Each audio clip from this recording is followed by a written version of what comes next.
భూమి లేని నిరుపేదలకు కాంగ్రెస్ శుభవార్త చెప్పింది. ఎన్నికల్లో ఇచ్చిన హామీ ప్రకారం భూమి లేని వారికి ఏడాదికి 12,000 ఇస్తామని డిప్యూటీ సీఎం భట్టి విక్రమార్క చెప్పారు. 2 విడతల్లో ఈ డబ్బును అకౌంట్లలో జమ చేస్తామన్నారు. మొదటి విడతగా 2024 డిసెంబర్ 28న 6,000 అకౌంట్లలో జమ చేయనున్నట్లు తెలిపారు. రాష్ట్ర ఆర్థిక పరిస్థితిపై బీఆర్ఎస్ తప్పుడు ప్రచారం చేస్తుందన్నారు. బీఆర్ఎస్ చేసిన అప్పులకు తాము వడ్డీలు కడుతున్నట్లు చెప్పారు. కాంగ్రెస్ ఇప్పటి వరకు 54,000 కోట్ల అప్పులు చేసిందని వివరించారు. ఈ లెక్కలపై అసెంబ్లీలో చర్చించేందుకు సిద్ధంగా ఉన్నట్లు స్పష్టం చేశారు. సన్న వడ్లకు 500 బోనస్ ఇస్తున్నట్లు చెప్పారు.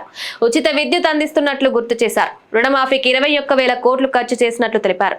ఇప్పటికీ చాలా మంది రైతులు రుణమాఫీ కాక ఆందోళనగా ఉన్నారు. రుణమాఫీ కాని వారు కాంగ్రెస్ కార్యకర్తలు ఎక్కువగా ఉన్నట్లు సోషల్ మీడియాలో ప్రచారం జరుగుతోందని ప్రతిపక్షాలు చెప్తున్నాయి. ఇక భూమి లేని పేదలకు 12,000 రూపాయలు ఇచ్చే పథకంలో ఎంతమందికి ఇస్తారనేది స్పష్టత లేదు.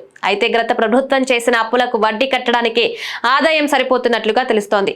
10 నెలల్లో 66,722 కోట్ల రూపాయల అప్పులు కట్టామని భట్టి చెప్పారు. ఆర్థికంగా ఇబ్బంది ఉన్నప్పటికీ అనేక సంక్షేమ పథకాలు అమలు చేస్తున్నట్లు తెలిపారు.